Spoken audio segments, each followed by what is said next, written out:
I know You it. know? Oh, well, people. Well, you have one of the best parts about this show is the way that you get a chance. I used to waste all of your rants by just having a phone call, and I knew immediately that there was fodder here for people, especially in these crazy times, to get a chuckle out of the things that upset them all, but nobody's able to express them the way you do.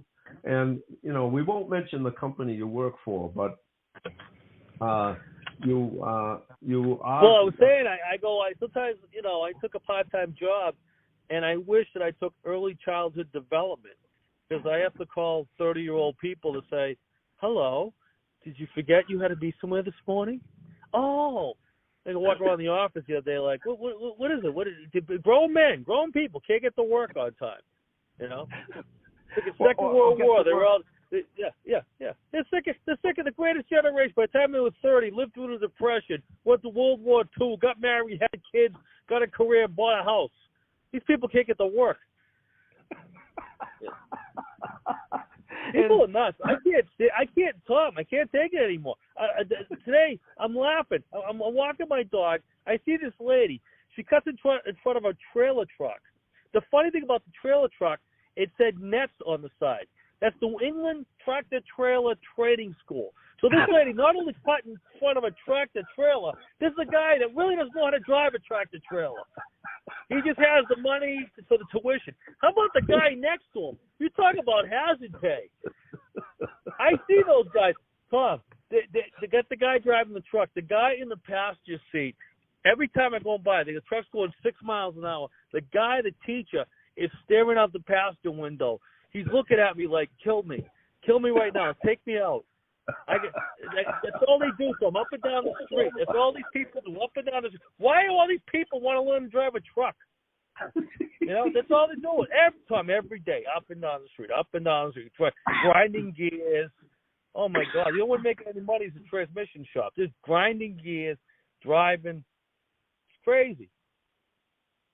Oh my God, it's Well, the problem. Nothing. I can't be positive about anything. I swear to God. The other day, I'm walking down the street. Right, I see an eagle. I live in Haverhill. There's no eagles in Haverhill. Like that is unheard of, right? You might as well see a gazelle. I hate an eagle flying over. What a I don't know if you ever seen one, but they're magnificent. They got a huge wingspan and all that. Then I'm like, oh my God, what's going to happen now? These people have those little dogs. They're walking those little dogs, Tom, and then what's going to happen? I mean, they're going to be, they got a little freaking Pomeranian or a little, Chihuahua on a leash. The lady's be walking, she'll be talking on her cell phone. All of a sudden, this eagle's going to come down, grab it, and she better let go of the leash because he'll take it with her. They're huge. She's going to go home. It's going to be the husband. He's going to be out walking the dog. She's going to come home. He's going to come home without the dog. Wait, where's the dog? What happened to the dog? Honey, a freaking eagle came by. Oh, yeah, right. Eagle took the dog. You get rid of the dog. No, you hate the dog. I love the dog. The eagle took the dog. Sure. That's what I'm thinking of now. I'm worried about the freaking eagles now. They're going to fly down. Well, you have to because you have chickens. Oh, my God. I know everything. It's funny. I've trained chickens. You told me yesterday you had to clean the chicken coop.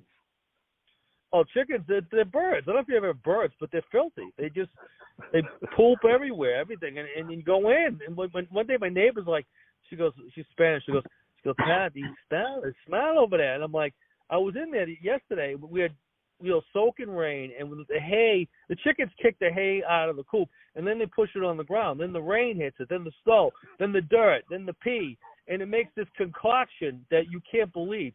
So I was in there yesterday just shoveling this stuff out. I love to see free eggs. Yeah, free eggs. I have a $700 chicken coop. I got a wall and a fence around it that it digs. I got to go to Tractor Supply to rent this. They say a one-man auger? That's bullshit. It took me and my buddy, 400 pounds of us, to hold this auger, this giant, looks like a what do you call it, the corkscrew, like a giant corkscrew, into the ground, shaking us around, and we had to do it the hottest day of the year. Digging this up, put 4x4s in, and then I put in like 40 pounds of concrete because I'm Italian. We like concrete. I put heavy. The Italians and the Nazis love concrete. The two people that love concrete. They love it. Germans and Italians. You give them concrete, they're in their glory. You know, that's why you watch the things about World War II. They talk about what the Third Reich built. They got these buttresses and stuff. I go, this concrete. They were in their glory. They didn't do it Hitler. They like concrete. You know, we have lots of concrete. We're building. 80 feet thick.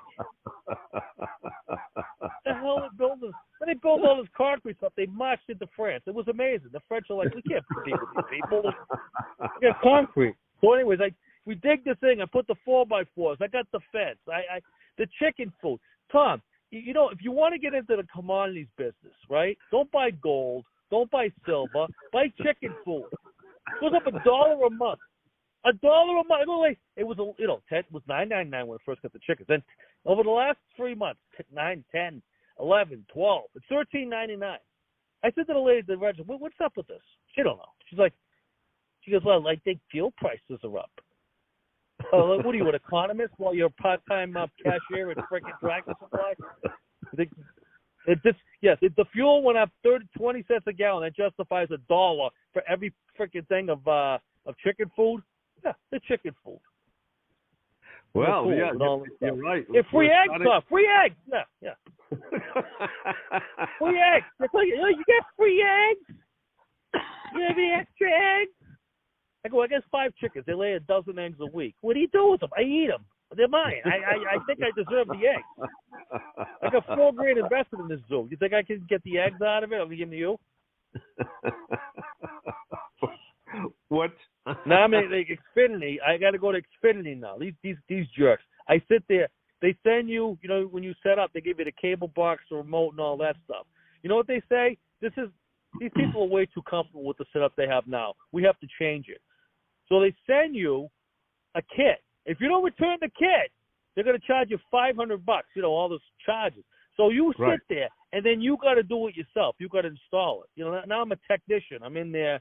You know, we're hooking this thing up. I got to be here. I'm in the parking lot. I got to be in there by 5 o'clock before they send the Xfinity police to freaking have me, you know, beaten.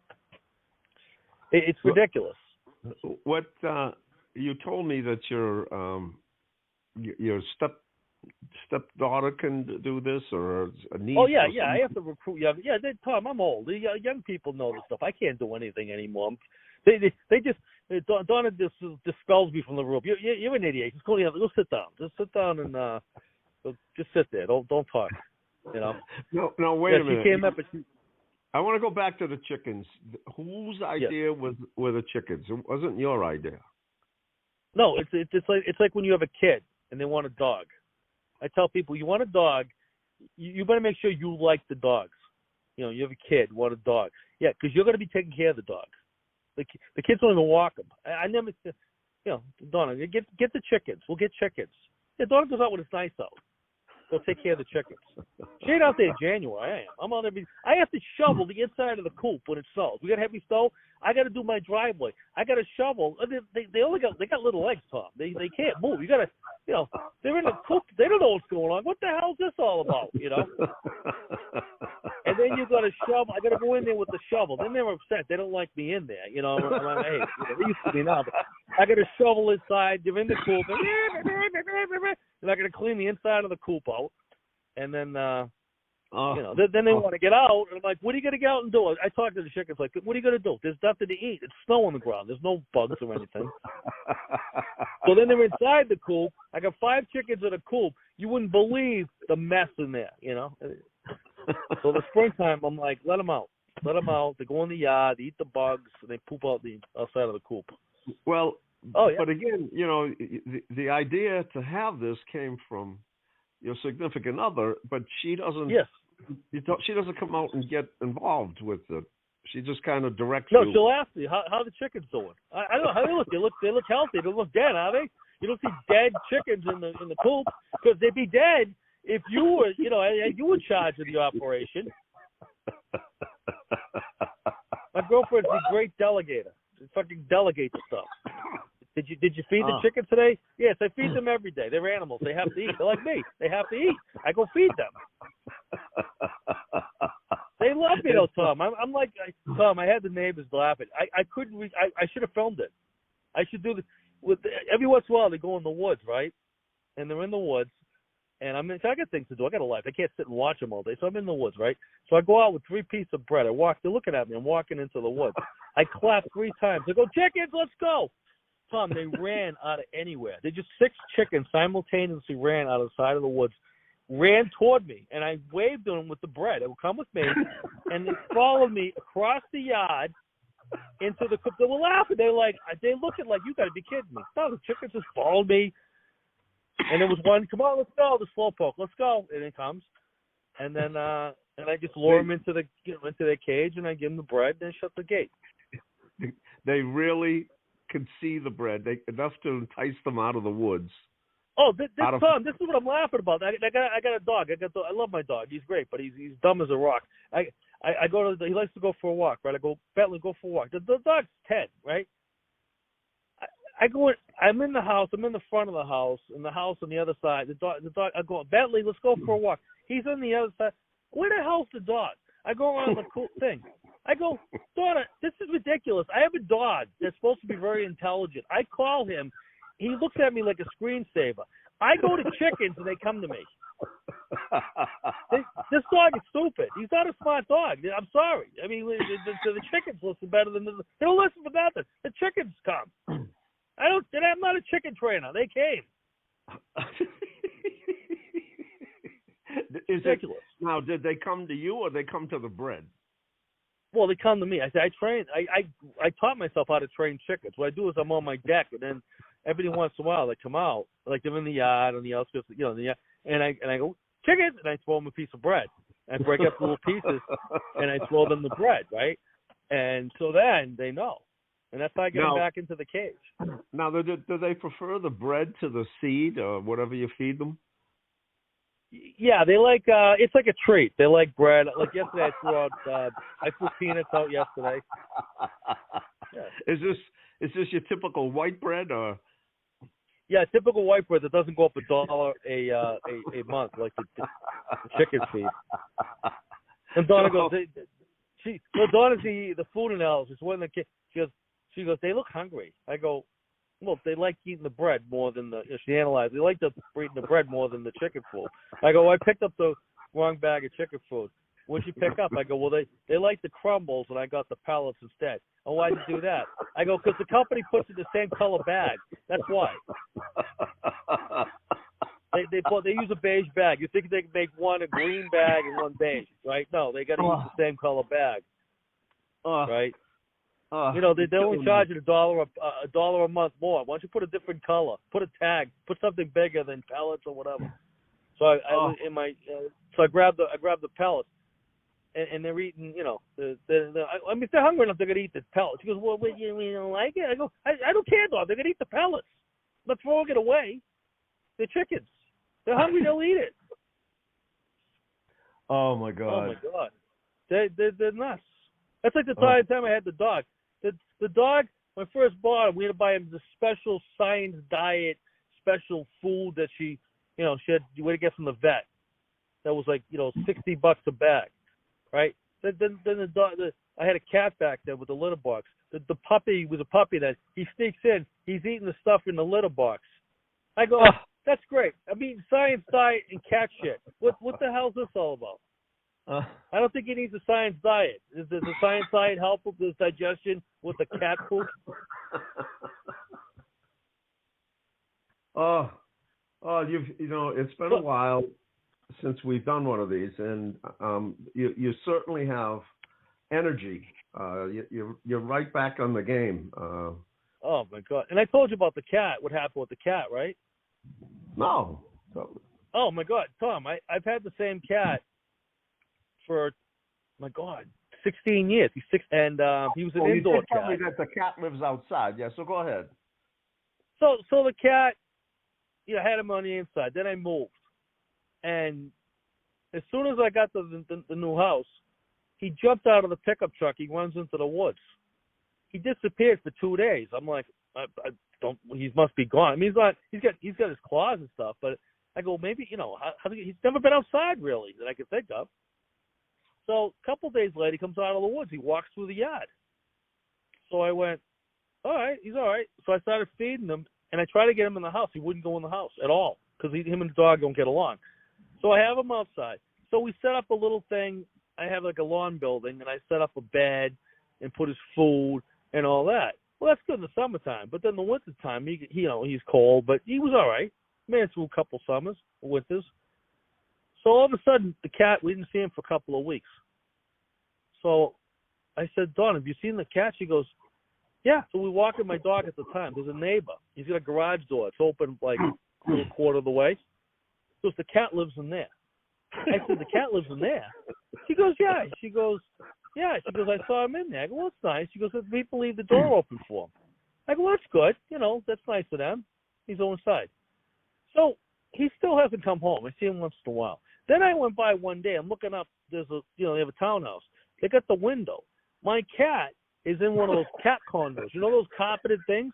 He's in the house in a cat condo. I go, what the hell's going on now? Right? So he's not coming home. So one day I go up the street again, and there's the people that live there. So I went to the people. I figured they probably didn't know who had the cat or whatever, So I introduced myself, and I says, hey, I appreciate you watching my cat. She goes, oh, yeah. I go, yeah, he's been outside, and we've been living here a few years. And, he's an outdoor cat, but, I had him on you described the whole story. And I showed her pictures of him on my phone. You know what I mean? This is like, I'm not making this up. This is my cat. I got pictures from way back and next to dead relatives. I mean, this cat, I'm not making this up. I have the cat pictures. And she goes, oh, that's good. So wait for her to go, oh, that's nice. And, you want your cat back? And she just never brought it up, And then another day I'm walking, so I didn't think anything of it. I'm like, whatever, the cat's over. He's only 2 houses up from mine. And then I'm walking around one day, and he's on this little wall, and the lady's petting the cat. And the cat's looking at me like, I'm not leaving here. I like it here. So at first I got a little pissed, and I go, Dawn, these people should have said, this is your cat. You want your cat back? You want them, They looked at him like, yeah, that's good. Yeah, we got him he likes to eat this, and we got him a cat toy and a cat condo. I go, yeah, I saw it in the window. And they got all this stuff. So I said to myself, well, he is doing better. He lives in a garage. It's heated. He's got a bed in there. He's got a cat condo. They feed him food. And I said, my God, my cat's like a woman. Like he took the better deal. Do you ever go out with somebody and they, you think things are okay, and then they go, Pat, I gotta move on. What happened? I met this guy Joe, and he's got a condo and a place in Florida, and he drives a Mercedes, and I just took the better deal, And I'm like, a dog wouldn't do that, I could be living on the bridge with my dog. He'd be like, I'm with you, buddy. We're in this, But cat took the better deal, Tom. He just said, I'm living here. So. Oh my God. Oh God. I saw him the other day. I was petting him. I mean, it's my old cat. It's just a weird thing. I'm like, So does he? Yeah, you all right? He goes, yeah, you're nice. You can pet me, but I ain't freaking going home with you. You have me out in the shed. Does he visit you at all, or? No, not now. He used to a little bit. I didn't bother. He's just Fred this. He goes, I want to give this guy the wrong idea. He's just, yeah. I never heard the analogy. They're like women, but you have kind of a point. I had, not that I wanted, but I had a cat that my stepkids brought into the house, and for 2 weeks, and then when everybody went away, and they left the cat, and right. So now it's my job. Of course, you're right. I had the dry food for the cat. You get the big bag, and so I did my thing. Though thank God the cat had spent. They found it was a feral cat, so he knew how to go outside. Yeah. To the bathroom. So that part wasn't bad. If I let him out, but he came back because I had the food. Well, I lived in a condo, so the condo across the hall from me. Every once in a while, when the cat would go off for the day. He wouldn't come back, but then he would claw. He knew how to jump on the screen. Oh God. Yeah, so he would. The people next door, I wasn't there, he went to them. So they would let him in, and the woman started buying him little treats, those little tiny cans of gourmet, the gourmet stuff.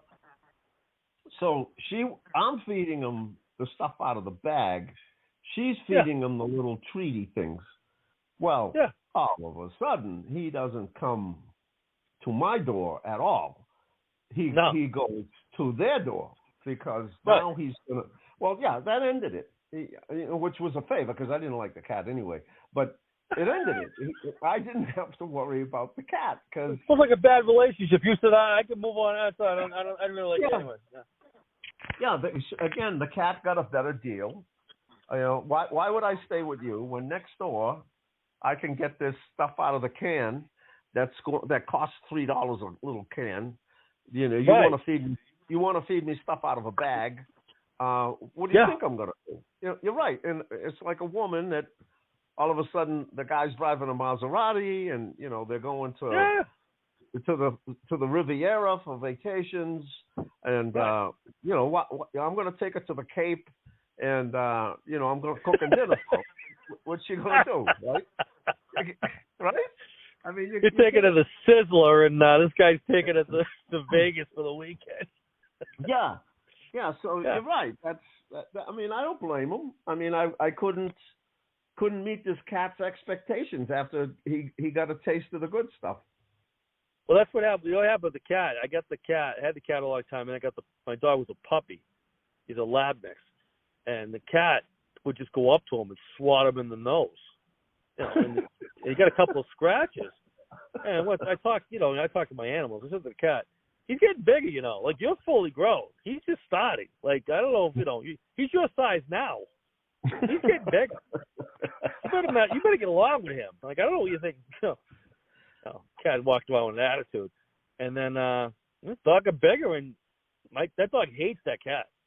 I mean, attacks him. I don't think he would kill him, but he just chases him around and messes him up. Well, so the dog must be happy now. The cat's gone.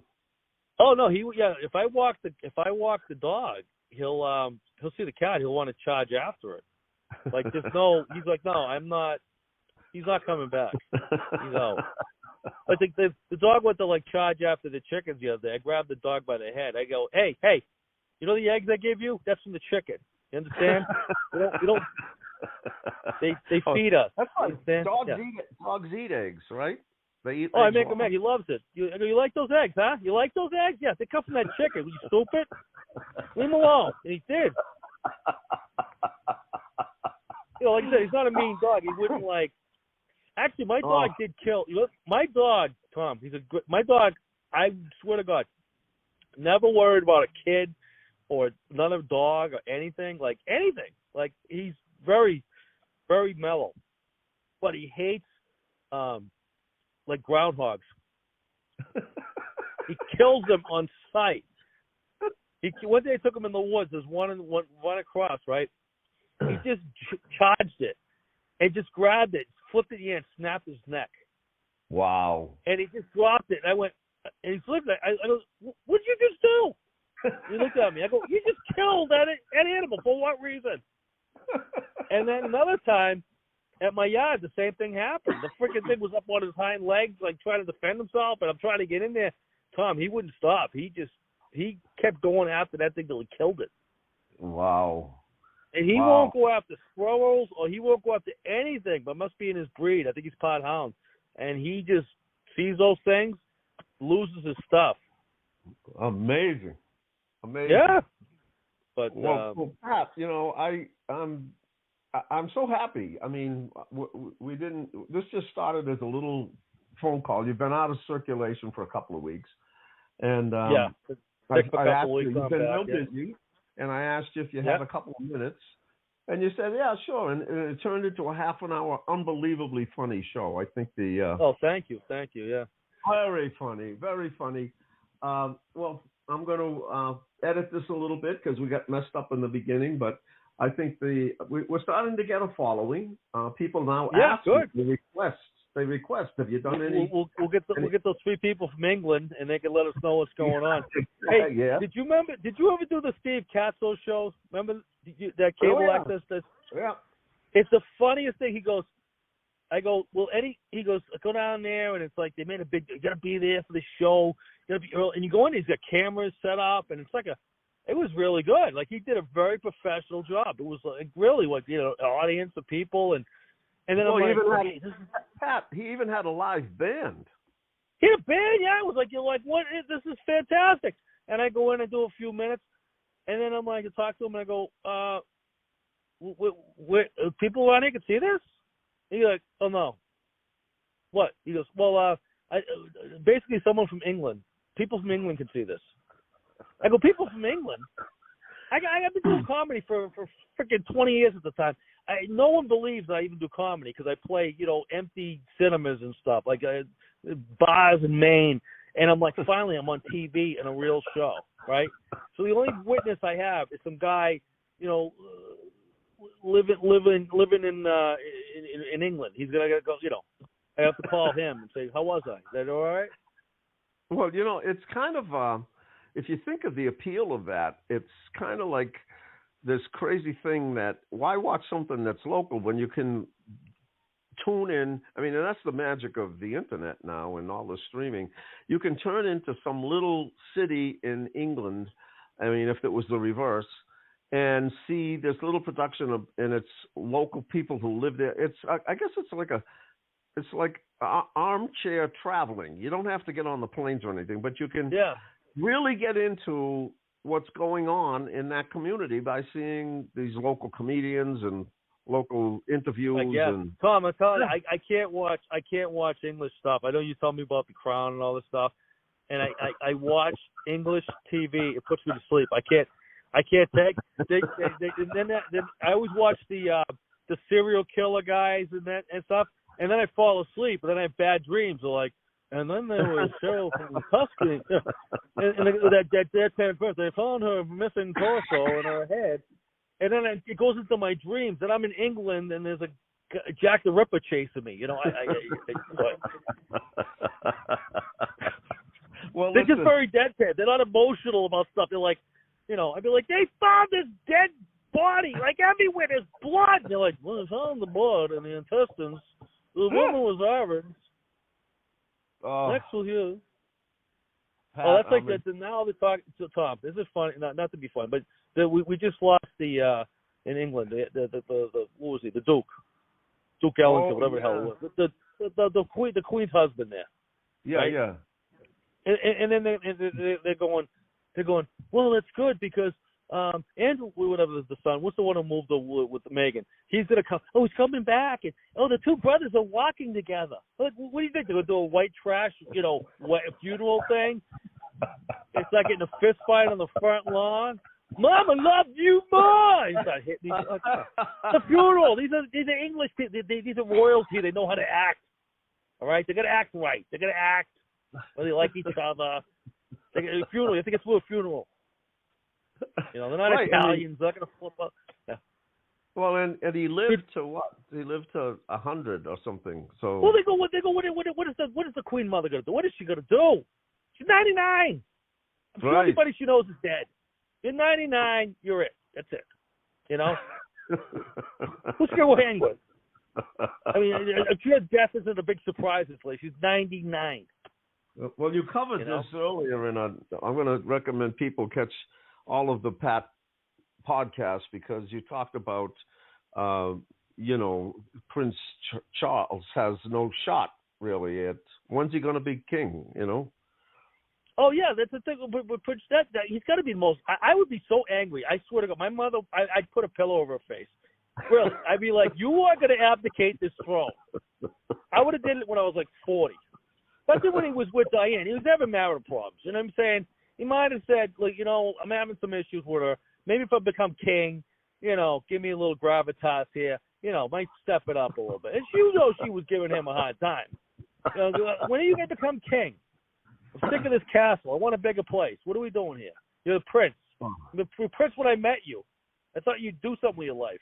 You know what I mean? And this lady, she's 99. She can't, what, can't retire? Can't you go to Florida? Can't you do something? So I gotta be the queen till I die, right? So by the time he gets to Tom, he's gonna be. How old is he? He's gotta be in his 70s, right? How old's Prince? Prince at least. Right? He's gonna get it. His prostate's gonna go the week later. I mean, he's gonna be in trouble, you know. Well, Pat, thank you so much. You've I got a little thank you for calling here, and you helped me clean out my lungs. I've been hacking and coughing because I'm laughing so hard. Everything's coming up. So this is, if anybody's out there with an allergy, a similar allergy, it's a great therapy. So listen, Tom, I gotta run it. Yeah. Then when I get up, I gotta run into Xfinity. You ever go to the Xfinity, the office, the thing they have, the little showroom thing? The people are so fake. They hate you, but they get paid well. You know, you walk in, hi, can I help you today? Oh, hi, here's your bill. Let me help. You know, you go in there, go, I want to pay my bill. Oh, there's a kiosk over there. What? A little machine. What? You can't do it? You just stand there and greet me at the door? You can't take a payment? I don't mean to bother you with this stuff, but can you take a payment? No. There's a machine over there. Go over and. Oh no. Yeah. Then they goes, and you're all done. You walk out. Anything else I can help you with? What? Nothing? You didn't do anything for me. Would you just point to a machine? I know it was there. I see you all the time. I'm here. I walk right to the machine and walk it in. Can I help you with something? No, I know where the machine is. I walk here every month and I pay the bill. What I need you for? I can see it from the door. It's a machine. The FU machine. Go to the FU machine. I can't be bothered. Go in there and go pay your bill. I don't want to disturb you. Sit here with your freaking white shirt and leave me alone. You know, there is no such thing as customer service anybody. Nobody cares. No, they don't care, Tom. They don't care. You go in there and then they just tell you to sit down. You go in there. You just go do it yourself. You're gonna go in. You go. Could you please have a seat over there? We'll call you. There's 4 people here. Who you calling? What's the big deal? You got 4 people sitting on here, and then you got 18 people walking around smiling. Come on, I gotta go. They're just happy. You know, just freaking happy. I'm sorry. Why is my bill $300 a month? I don't know. That's what it is. Don't screw yourself. You know, I used to live in New Hampshire, in this little town, and there was a Speedway gas station, and of course they had the inside store, and they used to sell. It was kind of nice. They were getting beautiful fresh baked muffins and cakes and whatever. And so I would come home from a gig. You're hungry, so I would stop at there to buy something for breakfast tomorrow. And so you had to go get it yourself. They gave you the tongs. You had to put it in the bag. And but you put the bag on the counter and you yell at you like you were stealing. You know, and if the other people in the store, they go, "What's in the bag?" Just like that. What's in the bag? And so one night I went in there, and for some reason, some event must have the place was 6 feet deep.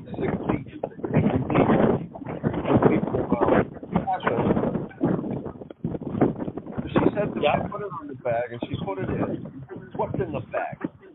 And everybody What's in the bag? And I said,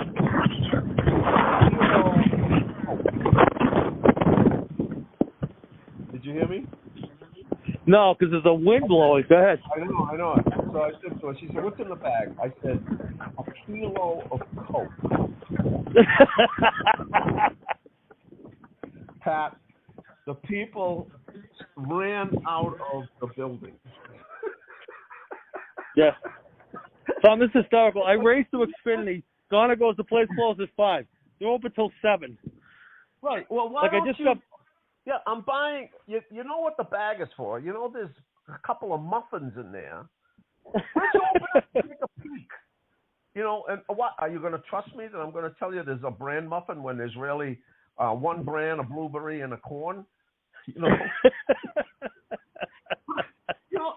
What is the quiz of people? What do you got there? What do you got there? The muffins? You got muffins? What kind of muffins you got in there? Yeah, it gave me such satisfaction. What's in the bag? Well, that's like, not to change the subject, but it's like all this stuff in the news, all this negative stuff in the news all the time. There was the shooting with the FedEx company, right? And they always go, he was a disgruntled employee. Of course he was a disgruntled employee. Do happy employees go to work and start shooting everybody? Do we need to know he was disgruntled? We can assume he was disgruntled about something. Oh, my God. Pat, we're going to have to wrap it up because I can't laugh anymore. Save something. All right, I got to run in here and yeah, I know. I can tell. We're starting to hear the wind. Anyway, folks, thank you so much. That was Pat Napoli. Thanks for calling. At his best. Have a great night, Pat. Thank you, Tom. We'll talk to you soon. Okay, man. Peace. Bye-bye. Bye.